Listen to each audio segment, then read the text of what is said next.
बंदी छोड़ सतगुरु रामपाल जी भगवान की जय हो।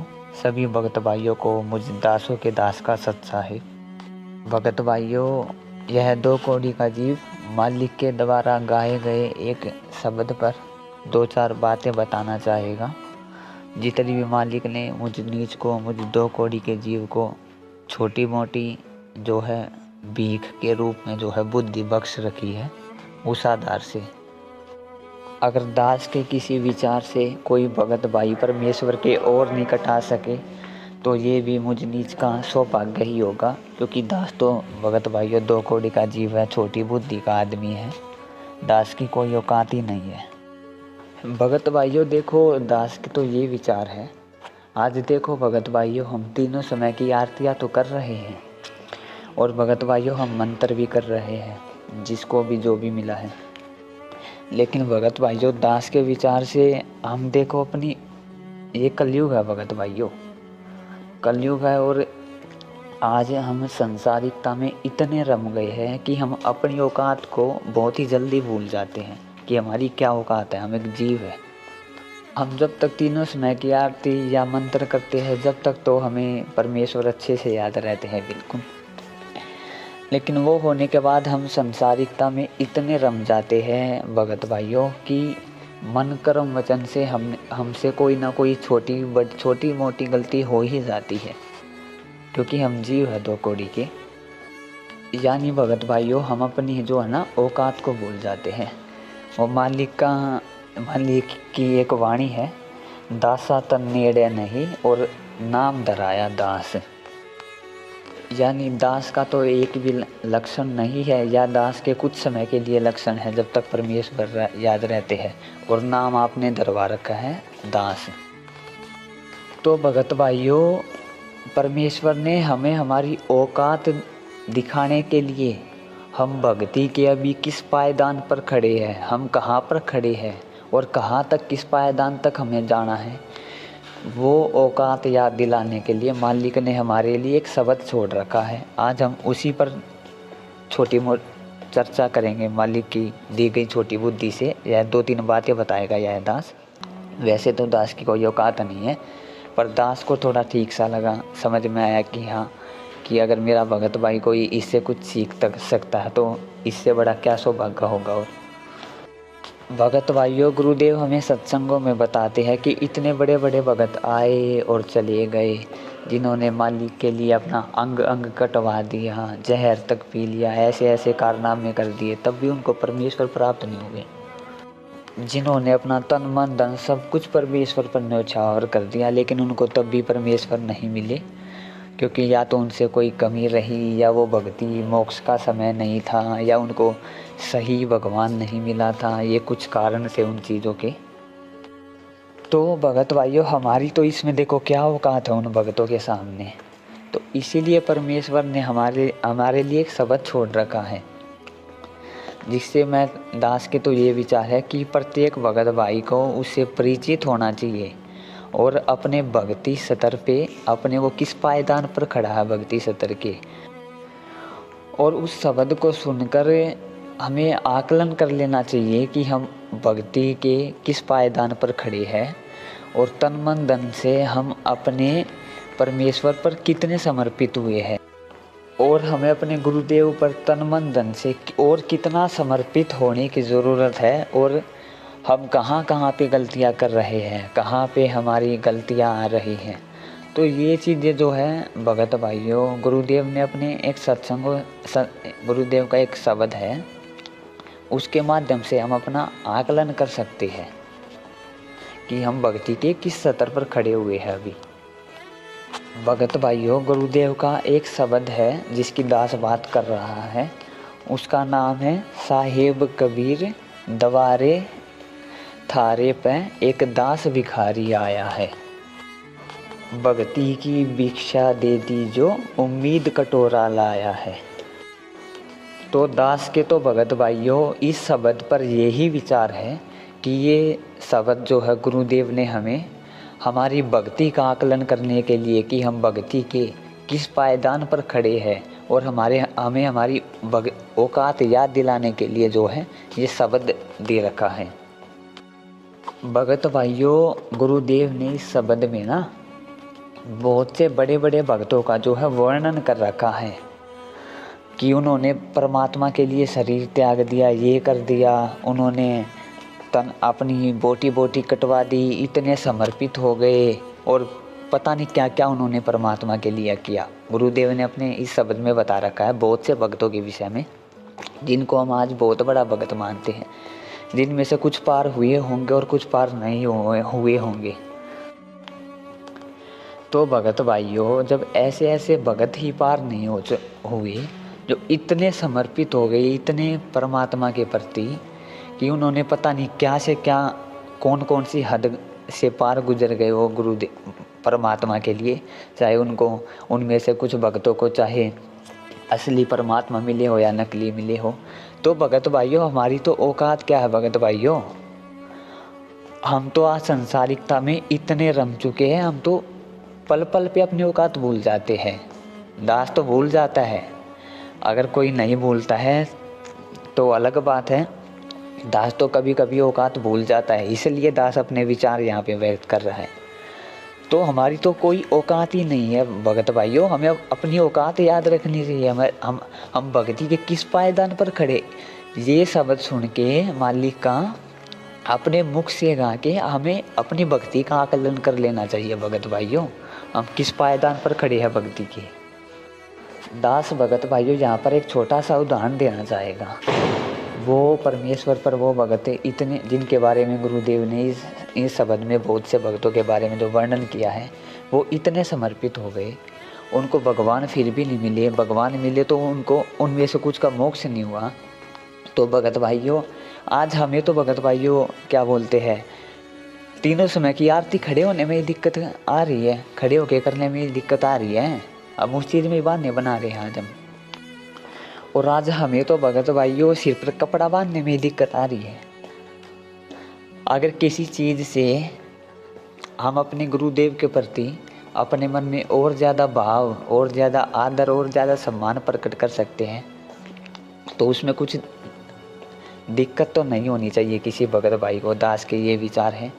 तो भगत भाइयों, जब हमें इन चीज़ों में ही आज जो है दिक्कत आ रही है तो हम भगत भाइयों किस भक्ति के किस पायदान पर खड़े हैं, ये हमें स्वयं विचार कर लेना चाहिए।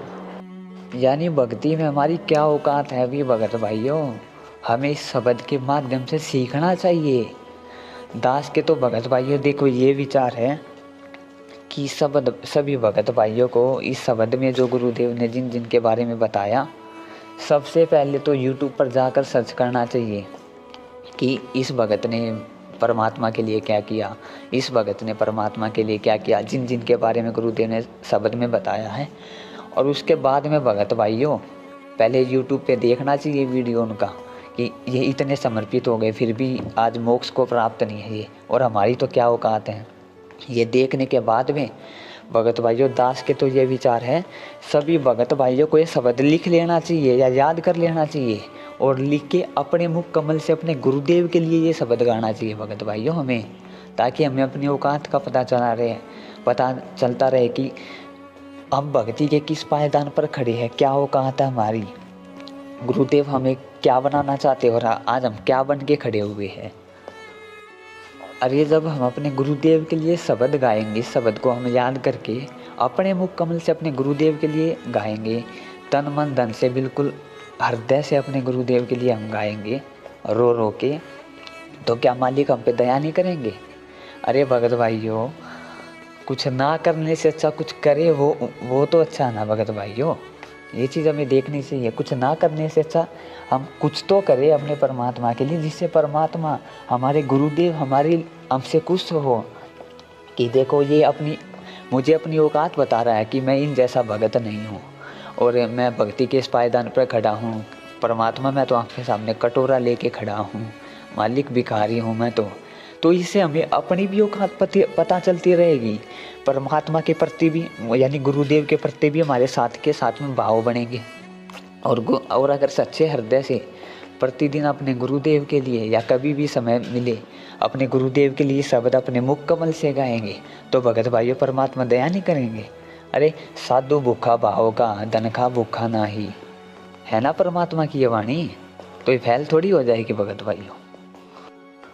और जब डेली हम इसको गाएंगे अपने मुख कमल से अपने गुरुदेव के लिए, एक तो गुरुदेव में भाव बढ़ेंगे, दूसरा हमें ये पता चलता रहेगा कि हमें और कितना अपने गुरुदेव के प्रति समर्पित होने की ज़रूरत है, और कितना इस भक्ति में तन मन धन से लगने की ज़रूरत है, और कितना भक्ति को समय देने की ज़रूरत है अपने गुरुदेव के प्रति, और कितना भाव प्रकट करने की ज़रूरत है। तो भगत भाइयों देखो, दास के तो ये विचार है, ये दास के निजी विचार है। अब कोई भगत भाई ये बोले कि ये तो थोप रहा हम पे विचार की डेली तुम कहो, ये दास के निजी विचार है।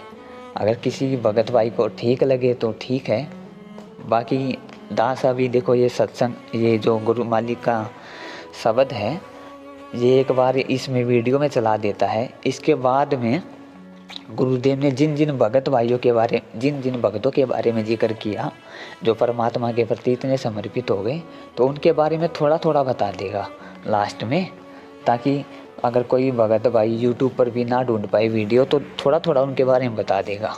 तो ये दास के विचार है कि हम भगत भाइयों को इसको लिख लेना चाहिए, याद कर लेना चाहिए, और अपने गुरुदेव के प्रति जब भी समय मिले अपना इसको गाना चाहिए।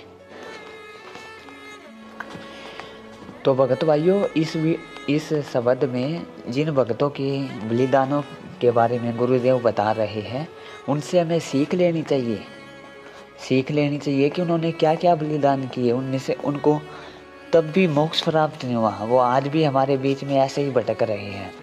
इससे हमें भी पता चलता रहेगा कि हम भक्ति के किस पायदान पर खड़े हैं, और इससे हमारे अपने गुरुदेव के प्रति जब हम अपने शब्द गाएंगे तो हमारे गुरुदेव के प्रति जो है हमारे भाव भी बढ़ेंगे इससे। क्योंकि मालिक की एक ऐसा करके कुछ वाणी है ना, भाव तगड़े तो सब तगड़े, बिन भाव रगड़े ही रगड़े, ऐसे ही करके मालिक की एक वाणी है भाव के ऊपर भी। तो हमारा अपने गुरुदेव के प्रति भी विश्वास बढ़ेगा ऐसे। तो चलिए शब्द सुन लेते हैं मालिक का पहले, सत साहिब। कबीर द्वारे तेरे पर एक दास भिखारी आया है, भक्ति की भिक्षा दे दी जो उम्मीद कटोरा लाया है, भक्ति की भिक्षा दे दी जो उम्मीद कटोरा लाया है। तज नरसी वाले ठाठ नहीं, मैं धन्ना जैसा जाट नहीं। तज नरसी वाले ठाठ नहीं, मैं धन्ना जैसा जाट नहीं। मेरी मोर ध्वज जैसी साठ नहीं, जिसने लड़का चीर चढ़ाया है, भक्ति की भिक्षा दे दी जो उम्मीद कटोरो लो है। सत्य कबीर द्वारे तेरे पर एक दास भिखारी आया है, भक्ति की भिक्षा दे दी जो उम्मीद कटोरो लो। शेख फरीद जैसा तप नहीं, मेरा वाल्मीक जैसा जप नहीं। शेख फरीद जैसा तप नहीं, मेरा वाल्मीक जैसा जप नहीं। मन सूर जैसी अनलहक नहीं, जिसने टुकड़े शरीर करवाया है, भक्ति की भिक्षा दे दी जो उम्मीद कटोरो लो। सत कबीर द्वारे तेरे पर एक दास भिखारी आया है, भक्ति की भिक्षा दे दी जो उम्मीद कटोरो लो। दारू जैसी आस नहीं, मेरा प्रहलाद जैसा विश्वास नहीं।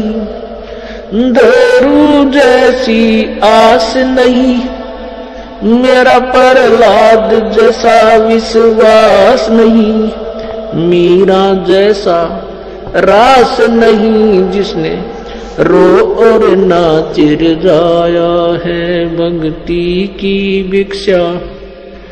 दे दी जो उम्मीद कटोरा लाया है सत कबीर दवारे। तेरे पर एक दास भिखारी आया है भक्ति की भिक्षा। दे दी जो उम्मीद कटोरा लाया है। रंग का बंका जैसा त्याग नहीं, मेरा बाजीद जैसा बैराग नहीं। रंग का बंका जैसा त्याग नहीं, मेरा बाजीद जैसा बैराग नहीं। मेरा कर्मा जैसा बाग नहीं, जिसका आड़े खींचड़ा खाया है भक्ति की भिक्षा। दे दी जो उम्मीद कटोरा लाया है सत कबीर दवारे। तेरे पर एक दास भिखारी आया है भक्ति की भिक्षा। दे दी जो उम्मीद कटोरा लाया है। विदुर विदुरानी जैसा सम्मान नहीं, मैं सम्मान जैसा यजमान नहीं। विदुर विदुरानी जैसा सम्मान नहीं, मैं सम्मान जैसा यजमान नहीं। और सेव जो कुर्बान नहीं, जिसने शीश तो लेख लाया है सत कबीर दवारे। तेरे पर एक दास भिखारी आया है भक्ति की भिक्षा। दे दी जो उम्मीद कटोरो लो। मार कंडे जैसा ऋषि नहीं, मैं सुखदेव जो इंद्री कसी नहीं। मैं मार कंडे जैसा ऋषि नहीं, सुखदेव जो इंद्री कसी नहीं। ये माया भी मन में बसी नहीं, जब से ज्ञान तेरा समाया है भक्ति की भिक्षा। दे दी जो उम्मीद कटोरा लाया है सत कबीर दवारे। तेरे पर एक दास भिखारी आया है भक्ति की भिक्षा।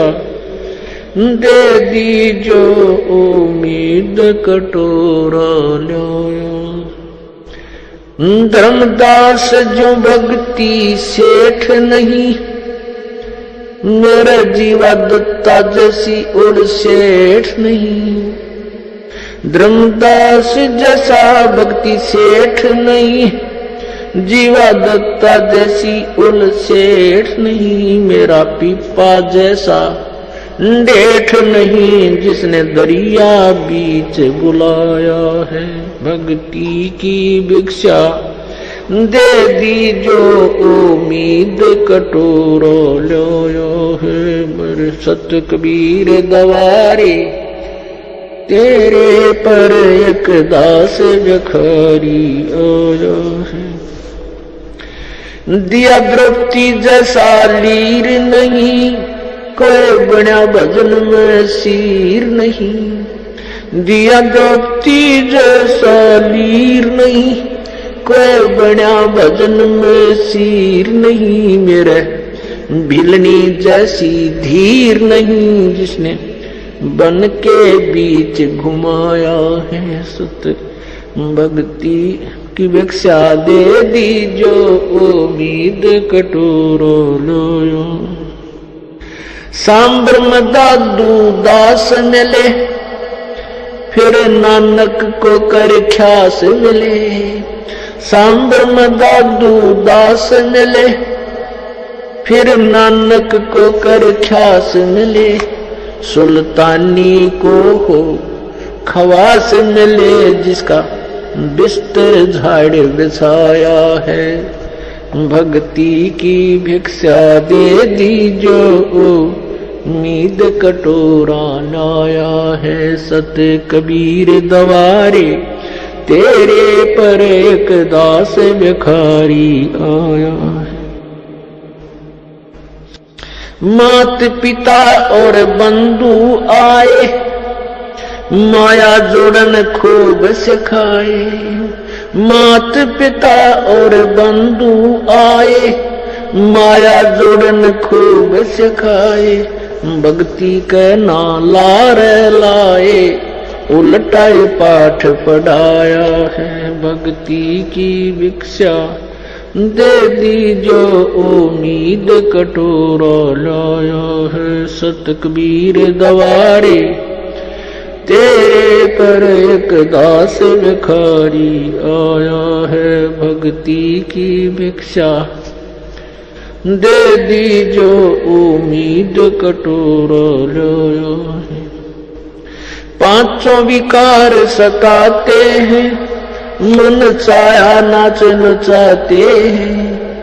पांचों विकार सताते हैं, मन चाया नाच नचाते हैं। हे साहेब ना बच पाते हैं, माया ने जाल बिछाया है। भक्ति की भिक्षा दे दी जो उम्मीद कटोरा लाया है। सत कबीर दवारे तेरे पर एक दास भिखारी आया है। भक्ति की भिक्षा दे दी जो उम्मीद कटोरा लाया। गुरु राम देवानंद जैसा संत नहीं, मैं भक्तों जैसा भक्त नहीं। स्वामी राम देवानंद जैसा संत नहीं, मैं भक्तों जैसा भक्त नहीं। रामपाल को चाहिए ये जगत नहीं, एक तेरा ही शरणा चाया है। भक्ति की भिक्षा दे दी जो उम्मीद कटोरा लाया है।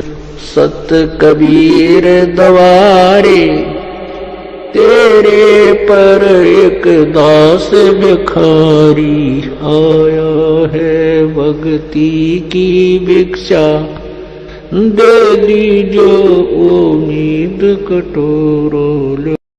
तो सत्साई भगत भाइयों, गुरुदेव भगवान ने यहाँ पर जिन जिन महापुरुषों के नाम गिनाए, जिनके बलिदानों के बारे में बताया, दास उनके बारे में दो दो लाइन बता देता है छोटा छोटा। बाकी अगर आपको ज़्यादा जानना है तो आप YouTube पे सर्च कर लेना इसके लिए। सबसे पहले मालिक ने कहा, तजे नरसी जैसे ठाठ नहीं, मैं धन्ना जैसा जाट नहीं।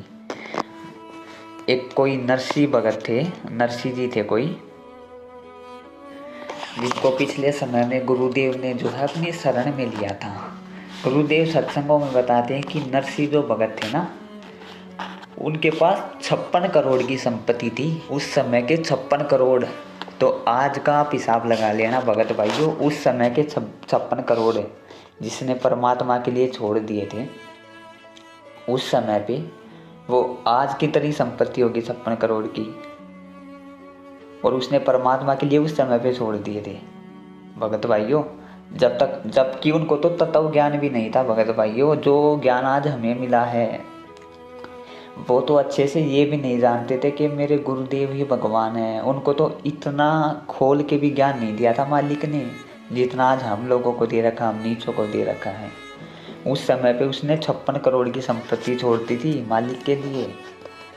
तो आज हमें इससे शिक्षा लेनी चाहिए और सोच विचार कर लेना चाहिए, हम किस पायदान पर खड़े हैं। क्या हम मालिक के लिए इस योग्य है कुछ छोड़ सके? अपने मन में ही हमें विचार कर लेना चाहिए। कि हम मालिक के लिए क्या त्याग सकते हैं, क्या त्याग नहीं। कुछ भगत भाई बोलते हैं कि भगत जी हम जहाँ पर नौकरी कर रहे हैं हमारी मर्यादा खंड हो रही है और हम इसको छोड़ भी नहीं सकते क्योंकि हमारी मजबूरी है। अरे हमसे एक नौकरी तो छूट नहीं रही और हम भगत ऐसे बनेंगे। अरे कैसे भगत बनेंगे भाई हम? ऐसे कैसे भक्ति चलेगी हमारी? मर्यादा हम खंड करके अपनी नौकरियां कर रहे हैं। जहाँ पर मर्यादा खंड हो रही है भगत भाई तो ऐसी जगहों पे नौकरी कर रही है, कुछ ना कुछ मर्यादा खंड हो ही जाती है। तो हमसे एक नौकरी तो छूट नहीं रही मालिक के लिए, हम कहाँ से संपत्तियाँ छोड़ेंगे? तो ये आकलन ही करवा रहे हैं मालिक हमें इस शब्द के माध्यम से कि तुम किस पायदान पर खड़े हो, और साथ में हमें ये भी बता रहे हैं कि तुम्हें इस शब्द से शिक्षा लेनी चाहिए, इस शब्द से तुम्हें शिक्षा लेनी चाहिए। देखो भगत भाइयों, गलतियाँ सबसे होती है पर हम गलतियाँ सुधारने का समय है, हम सब जीव हैं। इसके बाद में गुरुदेव ने बोला मैं धन्ना जैसा जाट नहीं हूँ। भगत भाइयों, राजस्थान में एक जाट थे धन्ना जी। वो एक बार अपना जो है जवार का बीज बीजने जा रहे थे, वर्षा का समय था, जवार का बीज बोने जा रहे थे अपने खेत में। तो उनको रास्ते में 4 साधु मिले तो उनसे प्रणाम वगैरह किया उन्होंने, तो हालचाल पूछा साधुओं का। तो साधु बोले कि हालचाल तो क्या बताए धन्ना जी, 4 दिन हो गए खाना नहीं मिला, 4 दिन से भूखे मर रहे हैं। तो धन्ना जी इतने धार्मिक व्यक्ति थे, इतने अच्छे वर्ती के आदमी थे कि उन्होंने वो जवार का बीज उनको दे दिया खाने के लिए। सारा जवार का बीज उन्होंने उन्हें 4 साधुओं को खिला दिया, वो जो 4 दिन से भूखे मर रहे थे। अब उनके पास में जो है जवार बीजने के लिए बीज नहीं बचा। तो उन्होंने सोचा कि पड़ोसी जो हैं ये तो भाई मेरी पत्नी से शिकायत करेंगे कि जवार का जो खेत में बीजना था वो तो तुमने साधुओं को खिला दिया।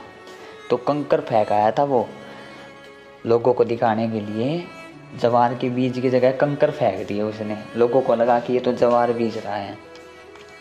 तो परमात्मा ने उस पर इतनी दया की कि आखिर में है ना उस कंकरों की जगह उसके खेत में इतनी जवार उग गई, तुंबे के तुंबे उग गए जवार के, कि पूरे गांव ने उसके खेत से जो है जवार ढोई, उसने भी ली और पूरे गांव ने उसके खेत से जवार ढोई। तो यहाँ पे परमात्मा संकेत कर रहे हैं कि इतना समर्पित होना पड़ेगा। देखो उसने क्या दान किया। अगर वो क्या, एक बात बताओ, दास आज का दे देता है। अगर आपका खेत हो और आपको बीज बीजना हो, आप जा रहे हो, तो क्या आप दे दोगे किसी साधु को, किसी को भी, मतलब है कि लो खा लो? आपको पता है अगर मैंने इसको दे दिया तो 4 महीने बाद मैं भूखा मरूंगा, बिल्कुल 4 महीने बाद में मेरे घर में खाने को दाने नहीं रहेंगे, हाथ फैलाना पड़ेगा मेरे को। तो उसने देखो इस चीज़ की भी चिंता नहीं की कि मुझे हाथ फैलाने पड़ेंगे, उसने उनको खिला दिया भगत भाइयों, अपनी परवाह ना करते हुए। देखो ऐसे इतने समर्पित जो भगत थे उनको परमात्मा तो मिले, उनको वो आज तक मोक्ष को प्राप्त नहीं कर पाए, तो हमारी क्या औकात है भगत भाइयों? ये परमात्मा आकलन करवाना चाहते हैं हमें। और प्रार्थना कर करके मालिक से इस शब्द को गा के मालिक से प्रार्थना कर करके हमें सीखना चाहिए इनसे, हमें, ताकि याद रहे कि हमारी क्या औकात है। हमें इनकी तरह भगत बनने की ज़रूरत है, इतना समर्पित होने की मालिक पर ज़रूरत है, तब जाके कहीं भगवान मिलेगा।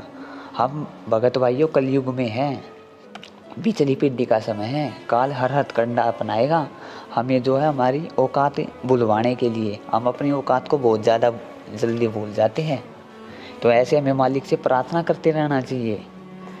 यही दास के तो यही विचार है भगत भाइयों। देखो इसके बाद में मालिक ने बोला, मेरी मोर दवज जैसी साठ नहीं, जिसने लड़का चीर भगाया है।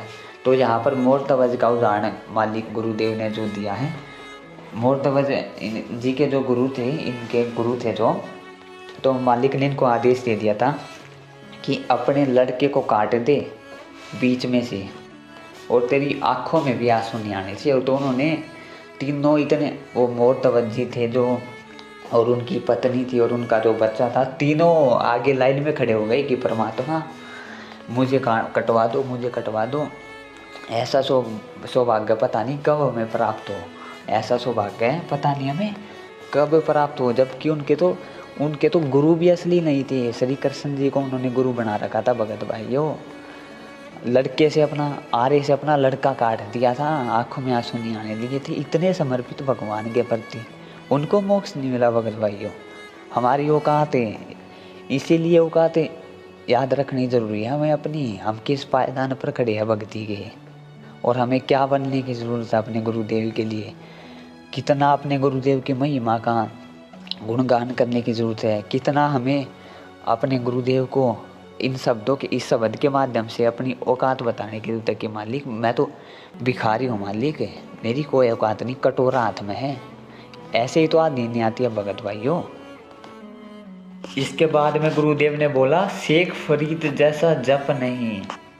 शेख फरीद जो था परमात्मा के दीदार को इतना तड़प रहा था, वो इतना तड़प रहा था भगत भाइयों, कि वो कुएं में उल्टा लटक गया था, पैरों को रस्सी बांध के बिल्कुल खत्म हो गया था शरीर, कंकाल जिसको बोलते हैं ना, कंकाल हो गया था बिल्कुल वो। और जब कौवे उसको खाने आए, बोले, वो कौवों से बोले कि हे कौवो, बस मेरी आँखों को मत छेड़ना, मुझे परमात्मा को देखना है, मेरे गुरुदेव को यानी मेरे भगवान को जो है उनके दीदार करने हैं मुझे। बाकी जितना भी आपको मांस मेरे शरीर पे मिले आप उसको खा लो। तो आज भगत भाइयों हमारे गुरुदेव हिसार जेल में बैठे हैं और हमारे अंदर बिल्कुल भी तड़प नहीं है। सत्संगों के लिए हम अपने गुरुदेव पर निर्भर नहीं, नाम दीक्षा के लिए हम अपने गुरुदेव पर निर्भर नहीं, और ये आशीर्वाद के लिए हम अपने गुरुदेव पर निर्भर नहीं। तो क्या ये भी यहाँ पर आकलन दिलवा रहे गुरु जी हमें कि देखो कहाँ पर, किस स्तर पर खड़े हो तुम भक्ति की, और बात करते हो तुम सतलोक जाने की। जिसने अपने शरीर का मांस एक एक टुकड़ा मांस का कौवों से नुचवा दिया, अरे उनको भगवान नहीं मिले और हमें इतने सरल में भगवान मिल गए। और आज हम भगवान पर निर्भर ना होके दूसरी चीज़ों पे, दूसरे माध्यमों पे निर्भर है। तो ये तो देखो भगत भाई, ये सतर है हमारे भक्ति का सतर दिखा रहे मालिक हमें शब्द के माध्यम से। ये परमात्मा ने शब्द आज के लिए ही बनाया है हमारे लिए कि हम अपनी भक्ति का जो है आकलन करते रहे इसके माध्यम से। इसके बाद में गुरुदेव ने बताया, मेरी मंसूर जैसी अनल हक नहीं जिसने टुकड़े शरीर करवाया है। यानी इसमें गुरुदेव जो है मंसूर के बारे में बता रहे हैं। मंसूर जो थे पिछले समय में उनका मुसलमान समुदाय में जो था जन्म हुआ था, तो उन्होंने अपने गुरुदेव से नाम दीक्षा ले ली थी। तो उनके समुदाय के जो लोग थे, उनके आस पड़ोसी जो लोग थे, वो उनको काफिर कहने लग गए थे। उनको कहते थे कि ये तो काफिर हो गया है, इसने उससे नाम दीक्षा ले ली तो ये तो अल्लाह के नाम को भी नहीं मानता, अब ये तो अनल हक करता रहता। अनल हक नाम से उसके गुरुदेव जो थे उसको जाप देते थे उस समय पे। तो मुसलमानों ने उन पर काफ़ी दबाव बनाया कि इस अनल हक को आप छोड़ दो, आप इस काफिर की भक्ति को छोड़ दो और फिर से अल्लाह के नाम पे लग जाओ। तो वो नहीं माने, क्योंकि उसको ज्ञान समझ में आ गया था, वो अपने गुरुदेव के प्रति समर्पित हो गए थे। तो उनको ज्ञान समझ में आ गया था, तो उन्होंने, उस समुदाय ने काफ़ी जोर ज़बरदस्ती की, राजा तक ने उस पर जोर ज़बरदस्ती की और उससे कहा कि या तो इसको छोड़ दे, नहीं तो तेरे को जिंदा मार देंगे हम तेरे को। तो वो बोला कुछ भी कर लो, मैं तो नहीं छोड़ दूंगा। तो चौराहे पर उसको खड़ा करके पहले तो पत्थर मारे, पूरे समुदाय ने बिल्कुल लहूलुहान कर दिया उसको। लेकिन वो अपने मुख से जितनी बार उसको पत्थर मारे उतनी बार ही उसने अनल हक ऐसे वो बोलता ही रहा, वो चुप नहीं हुआ, अपने गुरुदेव का नाम जाप करता ही रहा, वो चुप नहीं हुआ भगत भाइयों। आखिर में उसका अंग काट दिया गया समुदाय के द्वारा, और राजा के द्वारा, लेकिन उसने जाप करना नहीं छोड़ा अपने गुरुदेव का। देख लो, ऐसे ऐसे भगत भाई ऐसे ऐसे भगत जो थे समर्पित थे, और आखिर में जो थी उसकी तो डेड बॉडी, जो अंग कटे कटे थे, वो पता नहीं एक जादू से वो जो थे एक एक चौराहे में, एक एक गली में उसके अंग अंग अनलहक अनलहक बोलने लग गए। पूरे पूरे उसमें फैल गए, पूरे उसमें जो उसमें गांव में थे फैल गए उसके अंग, और अनलहक अनलहक बोलने लग गए। ये देखो, इतना समर्पित था वो भगत भाई, और उन जैसों को की जो हाथ तक मोक्ष नहीं हुआ। तो ये हमारी भक्ति सतर को दर्शाती है ये चीज़ें, कि हम किस सतर पर खड़े हैं, किस सतर पर हमें सतलोक जाने के लिए खड़ा होना चाहिए। मालिक हमें दर्शा रहे हैं, और हमें यह शब्द इसलिए गाना चाहिए ताकि हमें पता चलता रहे हमें हमारी औकात का, कि देखो इतना समर्पित होने की जरूरत है। क्योंकि ये कलयुग है, हम भूल जाते हैं अपनी औकात को, बहुत जल्दी भूल जाते हैं, बहुत जल्दी संसारिकता में रम जाते हैं हम, काम धंधे में। तो गुरुदेव के प्रति गा के अपनी औकात गुरुदेव को बताओ, भाई ये औकात है मालिक, भिखारी हूँ, कटोरा लेके आपके दर पर खड़ा हूँ, मालिक अब आप देख लो आपने जो करना है, जैसे आप रखोगे मैं तो वैसे ही रह लूँगा परमात्मा। अब यहाँ पर अगली कथा यहाँ पर गुरुदेव ने प्रहलाद जी की सुनाई, कि प्रहलाद जैसा विश्वास नहीं। प्रहलाद जी के जो पिता थे वो खुद को भगवान मानने बैठे थे। उन्होंने कुछ एक वरदान दे रखा था कि ये सुबह मरू ना, शाम मरू, पक्षी से मरू ना, ऐसे करके एक वरदान था। तो अमर मानने बैठा था वो खुद को। तो ध्रुव जी ने भी मान लिया था कि मेरे पिता ही जो है भगवान है। पर एक बार एक घटना घटी, ध्रुव जी कहीं पे जा रहे थे, तो वहाँ पर एक कच्चा जो था ना बर्तन था, उसमें एक बिल्ली का बच्चा था। तो वहाँ पर मालिक ने उनको शरण में लेना था, जैसे भी लेना था, या उनको भगवान के प्रति विश्वास दिलाना था। तो मालिक ने कुछ ऐसी लीला की और भगत को, प्रहलाद को दिखाया कि यहाँ पर देख, तेरा पिता यहाँ पर कुछ नहीं कर सकता था, तेरा पिता यहाँ पर इसकी जान नहीं बचा सकता था, तो भगवान ही जो चाहे सो कर सकता है। तो ध्रुव प्रहलाद जी को विश्वास हो गया दृढ़ कि भगवान ही सब कुछ कर सकता है, जीव के हाथ में कुछ नहीं है। तो उसने अपने पिता को जो है ना ये मानना छोड़ दिया कि मेरे पिता सर्वशक्तिमान है। तो उन्होंने बोला कि भगवान सब कुछ कर सकते हो, आप एक जीव हो। तो इसी बात पर पिता पुत्र का मतभेद हो गया। ध्रुव प्रहलाद जी ने बोला उनको, अपने पिता को, कि आप एक जीव हो, भगवान सब कुछ कर सकता है, आप कुछ नहीं कर सकते हो, आप भूल में बैठे हो बहुत बड़ी। तो उसको तो अहंकार हो ही रखा था उसके पिता को, तो वो उसको मारने चल पड़ा उसको। लेकिन प्रहलाद जी को अपने भगवान पे इतना विश्वास था, बेशक वो भगवान विष्णु जी को मानते थे, पर भगत की रक्षा के लिए आखिर में कबीर परमात्मा ने जो है विष्णु जी का रूप बनाकर अपने भगत की रक्षा की थी। और आज हम तो यहाँ पर 2-4 काली जनता से डर जाते हैं भगत भाइयों, ये डर जाते हैं कि मेरे साथ तो ये हो जाएगा, मेरे साथ तो ये हो जाएगा। हमें इतना विश्वास नहीं भगत पे। अरे जो नकली लोगों की शरण में थे उनको भगवान पे इतना विश्वास था, और हम तो साक्षात भगवान धरती पे है, उसकी शरण में है।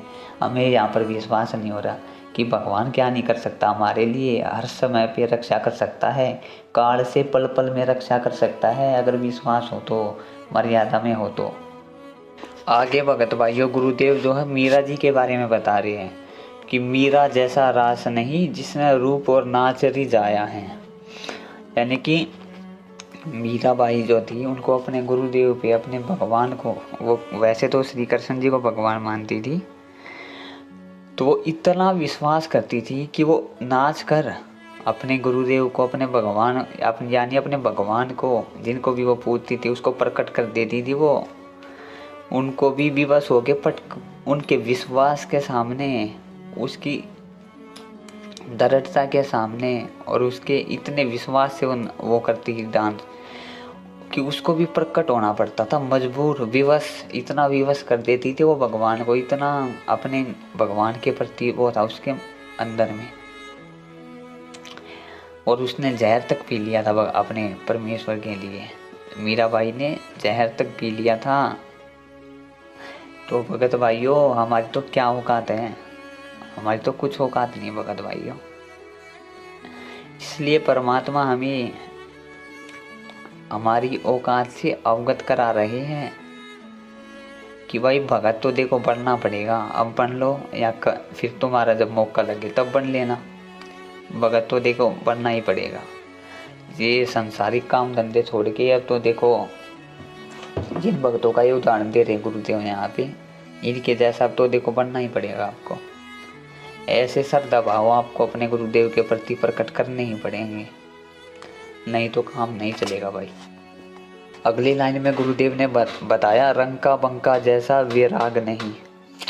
एक बार रंका बंका जो थे, अब वो अपने गुरुदेव की कुटिया पर जो ना, कुटिया में सत्संग सुन रहे थे और उनकी जो छोटी लड़की थी वो घर पर थी। तो अचानक से भगत भाइयों के घर में जो आग लग गई। आग लग गई तो उनकी छोटी लड़की थी जो, वो आई वहाँ पर बताने, सत्संग चल रहा था उस टाइम पे गुरुदेव का। तो उसने बताया कि माता पिता वो घर में है, झोपड़ी में आग लग गई है। तो उसके माता पिता रंका बंका ने पूछा कि बेटा क्या बच गया है, मतलब क्या क्या जल गया है और क्या बच गया है। वो बोली बस एक चारपाई बची है।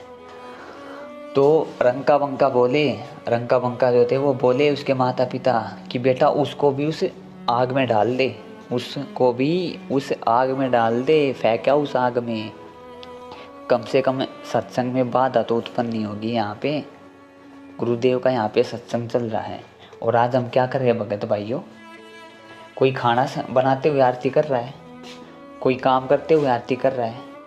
ये हमें सीख लेनी है भगत भाइयों। यहाँ पर क्या बता रहे हैं गुरुदेव, क्या संकेत कर रहे हैं। कोई पड़ोसी से बात कर रहा है, कोई रिश्तेदार से बात कर रहा है, साइड में आरती चल रही है। यही तो सीख दे रहे गुरुदेव हमें, इसके माध्यम से भगत बनाना चाहते हैं हमें, हमारी दिनचर्याओं को ठीक करवाना चाहते हैं। आगे गुरुदेव ने बाजीद के बारे में बताया कि बाजीद जैसा बैराग नहीं। बाजीद एक समय पे एक राजा हुआ करता था जिसमें इतनी जो थी इंसानियत थी कि एक समय पे एक ऊंट मर गया था उसका। तो उसी के चलते वो इतना दुखी हुआ, इतना उसको तड़प लगी भगवान की कि उसने अपना राज छोड़ दिया उसने कि ये ऊंट मरा तो एक दिन हम भी मरेंगे, क्या का राज बावड़े हो, 2 दिन का राज है, कुछ नहीं डरा इसमें। तो राज त्यागने के बाद में एक दिन बाजीद जी थे अपनी कुटिया में बैठे हुए थे, वहीं पर एक कुतिया ब्याह गई उसकी कुटिया के पास में ही, जिसके 3-4 जो बच्चे हुए। तो कुतिया भागी वहाँ पे आई, क्योंकि जब गुरुदेव ने सत्संग में बताया जब ये कुतिया ब्याती है तो इसको बहुत भूख लगती है, ये अपने बच्चों को भी खा जाती है, इतना भूख इसको लगती है। तो वो उसके बाजीद जी की कुटिया के पास गई। तो बाजीद ने देखा ये तो भूखी है भाई बहुत ज़्यादा। बाजीद के पास कुछ था नहीं उसको देने का। तो वहीं पे एक माई की कुटिया थी पास में ही, उसके पास गया। वो कुतिया भी साथ में ही थी उसके पीछे पीछे, क्योंकि उसको पता था कुछ खाने को देगा। तो माई के पास में गया, माई को बोला माई इसको एक रोटी डाल दे, ये बहुत भूखी है ये बेचारी, अभी अभी देखो इसने बच्चों को जन्म दिया है, ये बहुत भूखी है। तो माई बहुत सियानी थी, माई बोली मैं एक रोटी डाल दूंगी, आप अपने चौथे हिस्से की कमाई मुझे दे दो। तो बाजीद जी ने उसको अपने चौथे हिस्से की कमाई दे दी उस कुतिया को रोटी खिलाने के लिए। उसने सारे जीवन में जितनी कमाई की थी, फिर उसने देखा कि एक रोटी से तो नहीं चला इसका काम। उसने बोला माई एक रोटी और डाल दो। बुढ़िया बोली आधी कमाई दूंगी तेरी भक्ति की। तो आधी कमाई ले लिया। ऐसे कर करके उसने 4 रोटी डलवा दी और पूरी भक्ति कमाई उस माई को दे दी। इतना दया भाव उसने वहाँ पर जो है दर्शाया, जबकि उनको तो पता भी नहीं था भक्ति मार्ग का। यानी बेशक हमने किसी को जो है अपनी भक्ति कमाई नहीं देनी है, पर इतना दया भाव उन्होंने दर्शाया। देखो भगत भाइयों, एक कुतिया को रोटी खिलाने के लिए उन्होंने अपनी सारी ज़िंदगी की कमाई जो है दे दी। तो तभी वहाँ पर उनके जो उपासक थे विष्णु जी प्रकट हुए और उनको जो है स्वर्ग में लेके गए। और हम यहाँ पर क्या कर रहे हैं भगत भाइयों, एक दूसरे से ईर्ष्या रखते हैं, एक दूसरे के प्रति मनमुटाव रखते हैं, एक दूसरे के प्रति जलन है, और मान बढ़ाई में आकर एक दूसरे के प्रति ईर्ष्या पाल लेते हैं, एक दूसरे के शत्रु बन जाते हैं, और भी बहुत सी गलतियां करते हैं। तो क्या भगत भाइयों लायक हैं हम ऐसे सब लोग जाने के?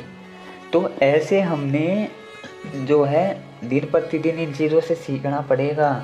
और अपने आप को जब हम विचार ही नहीं करेंगे, जब इन चीज़ों को पर विचार ही नहीं करेंगे तो हम कैसे बनेंगे दास से? तो इसीलिए दास बोल रहा है इन चीज़ों पर हम जब डेली इनको अपने मुख कमल से गाएंगे, विचार इन पर करेंगे, तभी तो हम दास बन पाएंगे, तभी तो सोच पाएंगे, चिंतन मनन करेंगे।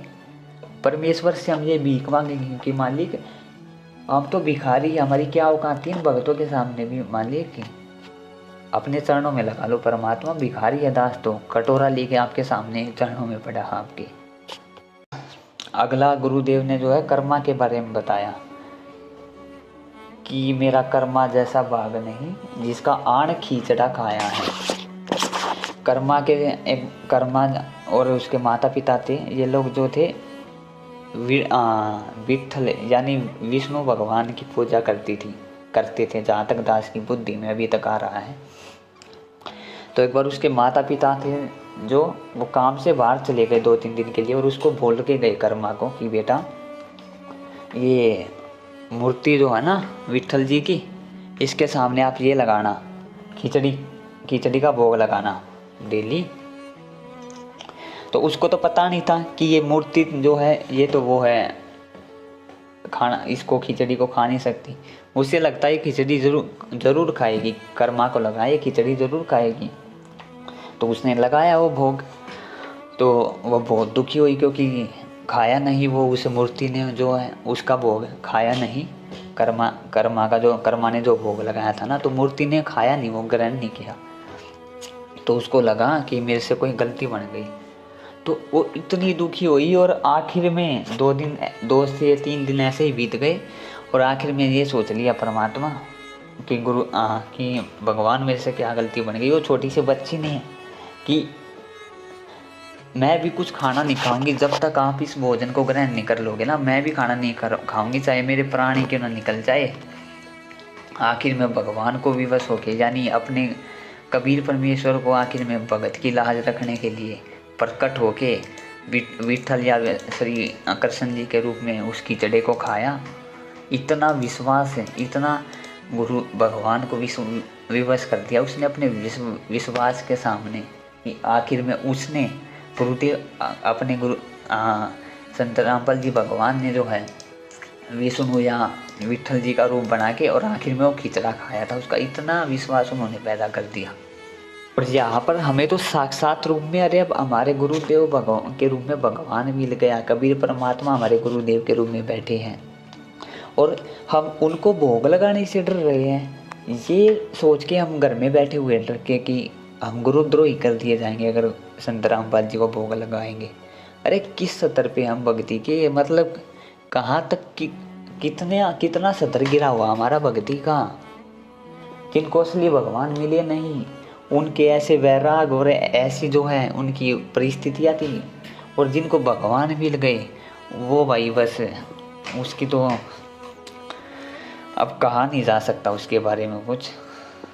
आगे गुरुदेव बता रहे हैं कि मैं सम्मन जैसा यजमान नहीं, यानी सम्मन जी ने अपने बेटे सेव की गर्दन काट दी थी कि कहीं मेरे गुरुदेव पर जो है आँच ना आ जाए किसी प्रकार की। अपने गुरुदेव की इज्जत की रक्षा के लिए गर्दन काट दी थी उसने अपने बेटे की भगत भाइयों। जबकि उस समय पे तो उनको ये भी नहीं पता था कि मेरे गुरु के रूप में साक्षात कबीर परमेश्वर है।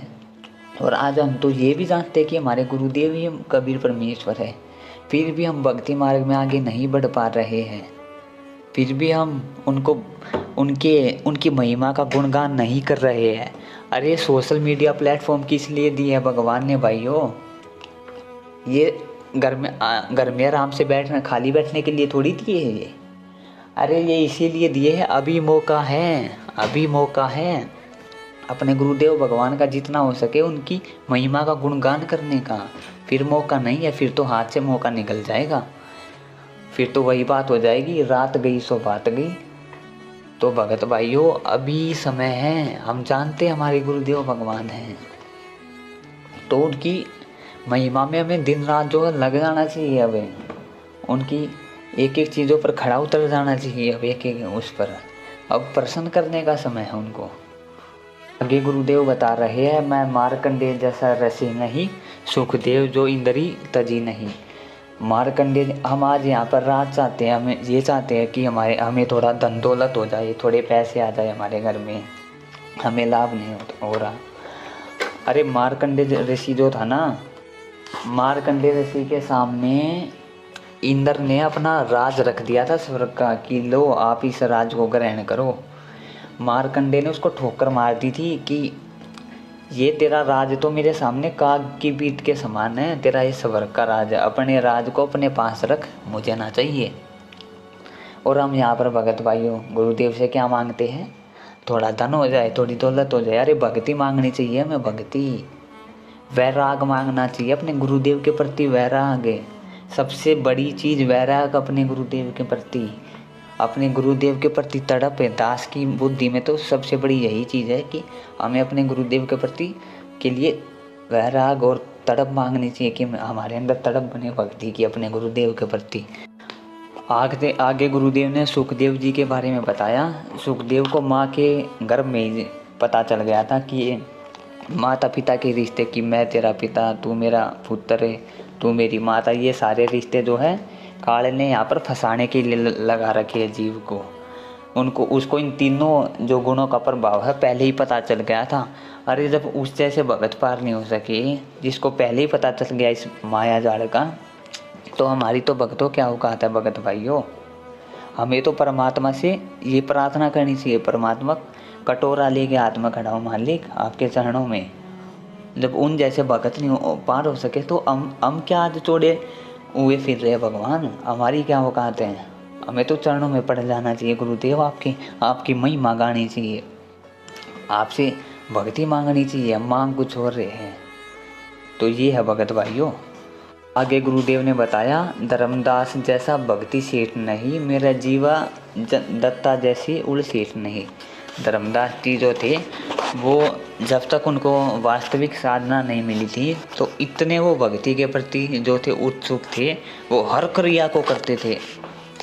आज हमें जो है सुबह मतलब 8 उठकर आरती करने में खड़े होने में ही दिक्कत आ रही है।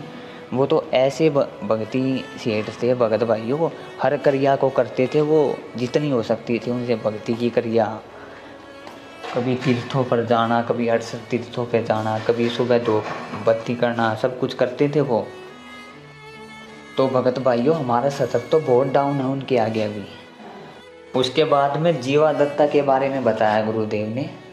ये गुजरात के पास में जीवा दत्ता जो 2 भाई थे, वो जगह जगह घूमते रहते थे, सत्संग सुनते थे, बहुत सारे गुरुओं के उन्होंने सत्संग सुने।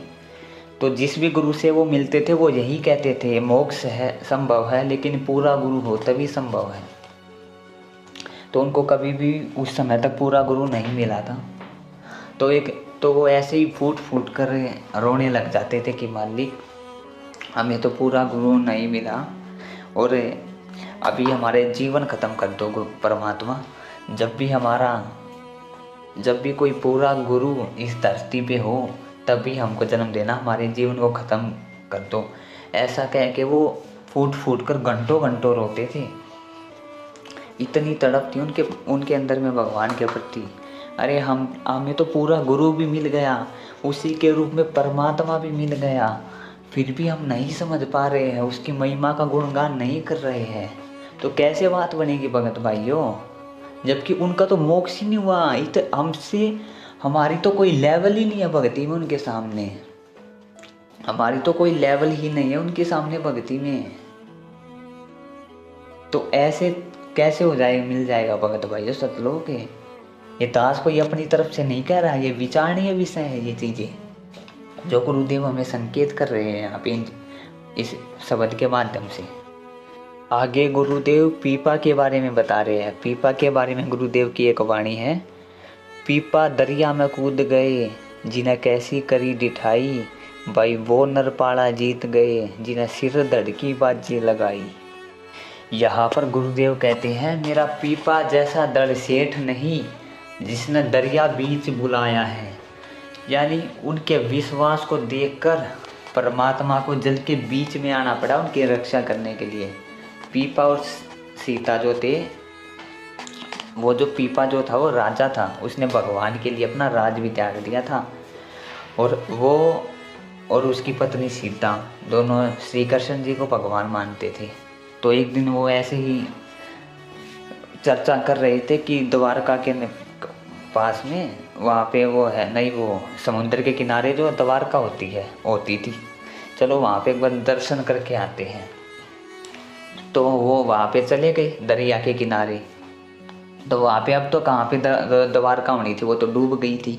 तो वहाँ पे एक ऐसा ही निकम्मा सा आदमी उनकी बातें सुन रहा था, गुरुदेव बताते सत्संगों में। तो उसने बताया, मैं बताऊँ तुम्हें कहाँ है द्वारका। उसने मजाक किया वैसे उनके साथ में।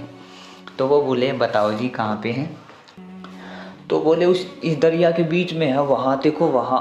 तो तो वो वहीं पे छलांग लगा गए, भगवान के लिए वहीं पर छलांग लगा गए। और इतने भोले थे, इतने विश्वासी थे भगवान के प्रति, इतनी चाह थी उनके अंदर में भगवान के प्रति, इतना विश्वास था। और यहाँ हमें सारी चीज़ें मिल गई, सारे साधन मिल गए, फिर भी हमें अपनी परमात्मा की महिमा का गुणगान करने में शर्म आ रही है। घर में बैठे हैं हम डर के कि ये हो जाएगा वो हो जाएगा, और अगर कोई दूसरा गुणगान कर रहा है तो उसके भी हम टांग खींच रहे हैं। ऐसा ये बहुत ही गलत है भगत भाइयों। सबको महिमा गानी चाहिए गुरुदेव की। ये टेक्नोलॉजी युग दिया है मालिक ने, ये इसीलिए हमें मिला है कि परमात्मा को हम परमात्मा जो है उन्हीं की अगर पैसे सिद्ध वो कर सके। परमात्मा तो है ही परमात्मा, उनको कौन सिद्ध करेगा, पर उनका हम गुणगान कर सके। जबकि पीपा जी जिनको भगवान मानते थे वो श्री कृष्ण को भगवान मानते थे। अरे उनके तो भगवान भी असली नहीं थे, वो तो उनका मोक्ष भी नहीं करा सकते थे। हमें तो भगवान असली मिल गया, सारी चीज़ें हमें समय पे मिल रही है, फिर भी हम गफलतबाजी कर रहे हैं भगवान की महिमा में। तो भगत भाइयों, दास की देखो यही एक छोटी सी आपसे प्रार्थना थी, यही दास का एक छोटा सा संदेश था। बाकी मन कर्म वचन से दास के किसी भी शब्द को से मेरे भगत भाई को किसी को ठेस पहुंची हो तो हाथ जोड़ के दास आपसे क्षमा याचना मांगता है। दास तो एक छोटी बुद्धि का जीव है भगत भाइयों, ये परमात्मा ने थोड़ी प्रेरणा सीखी तो दास ने इस पे बना दिया वीडियो सा छोटा सा, नहीं तो दास की कहाँ इतनी बुद्धि है, दास की औकात नहीं है कुछ भगत भाइयों। तो दास तो ऐसे ही करेगा, अपना मालिक के शब्द को याद करके प्रतिदिन परमात्मा से प्रार्थना करेगा ऐसे ही, ताकि मुझे नीच को कभी भूलना पड़े, मैं अपनी औकात से कभी ऊपर ना उठूं। मुझे पता लगता रहे मेरी क्या औकात है, कि ऐसे ऐसे भगत पार नहीं हुए, तेरी तो क्या औकात है, किस औकात में तू फिर रहा है। ऐसा बन पहले, ऐसा बन ताकि मेरे को याद रहे, बोलना पड़े मेरे को मालिक क्या संदेश दे रहे, इसमें कैसा बनने की प्रेरणा कर रहे हैं भगत को, कितना तुम्हें आधीन होना चाहिए गुरुदेव के प्रति। तो अगर किसी भगत भाई को ठीक लगे तो वो भी ज़रूर ऐसा करे, इससे परमेश्वर ही प्रसन्न होंगे भगत भाइयों। ये दास का कोई आदेश नहीं है, दास तो एक छोटी सी बस ये आपको विचार रखे दास ने तो आपके सामने अपने। बाकी भगत भाइयों, अब हमें परमेश्वर के चरणों में जो है लग जाना चाहिए, बिल्कुल तन मन धन से समर्पित होकर उनकी महिमा के गुणगान में दिन रात अब लग जाना चाहिए। सत साहिब बंदी छोड़ सतगुरु रामपाल जी भगवान की जय हो।